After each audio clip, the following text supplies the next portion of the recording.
এই অক্টোবর মাসটা জুড়ে শুধু মজা মজা মজা আর মজা, মজার যেন শেষই নেই। দুর্গাপুজো যেতে না যেতেই চলে এসছে কালী পুজো। আমাদের বাড়ির আশেপাশে অনেক অনেক অনেক কালী পুজো হয়, বাট আমরা কখনো কোথাও কালী ঠাকুর পুজো দেখতে যাই না, মানে প্যান্ডেল দেখতে যাই না আমরা। এটা হচ্ছে এইটা আমাদের বাড়ির সামনে দিয়ে মা কালীর ভাসানটা খুব ভালো, অনেক বড় করে ভাসান হয়। আমাদের এখানে আশেপাশে অনেক বড় বড় ক্লাব আছে। প্যান্ডেলের থেকে বেশি ওনারা মায়ের বিদায় বেলাটা সুন্দরভাবে নিয়ে যাওয়ার ব্যবস্থা করে। এত সুন্দর সুন্দর লাইটিং, নতুন নতুন ধরনের ডান্স। এই ডান্সটা আমি প্রথম বছর দেখলাম। এটা ঠিক ডান্স নয়, এটা ভগবানের আরতি করা হচ্ছিল, মানে জগন্নাথ দেবের আরতি হচ্ছিল। এটা আমি ফার্স্ট টাইম দেখলাম। মানে প্রতি বছর নতুন নতুন অনেক ধরনের অনেক কিছু দেখা যায়। আমাদের প্রতিবেশীরা সেগুলো আমরা সবাই খুব ভালোভাবে এনজয় করে দেখি। বলতে পারেন এটা আমাদের কাছে একটা বড় উৎসব। অনেক বয়স্করা আছেন যারা ঘুরে ঘুরে প্যান্ডেল দেখতে পারেন না, তাদের জন্য এই ব্যবস্থাটা করা হয়তো। এই বছর আমার সবচেয়ে ভালো লেগেছে হচ্ছে এই ডান্সটা, বেশ সুন্দর ছিল।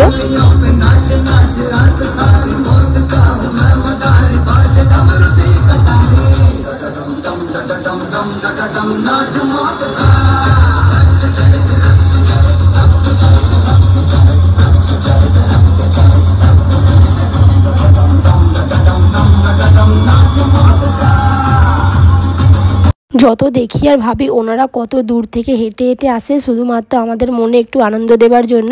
তারপর দেখুন এই যে লাইটিং, এই যে বাজনা, কতটা ভালো লাগে দেখতে। এরা শুধুমাত্র আমাদেরকে আনন্দ দেবার জন্য এতটা দূর থেকে হেঁটে হেঁটে আসছেন। আমার তো দেখতে বেশ ভালো লাগে।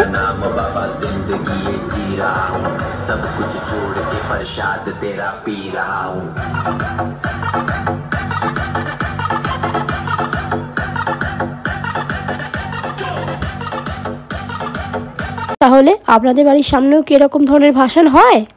চলুন তাহলে আমার ব্লগটা এখানেই শেষ করছি। দেখা হচ্ছে আবার নেক্সট ভিডিও। টাটা।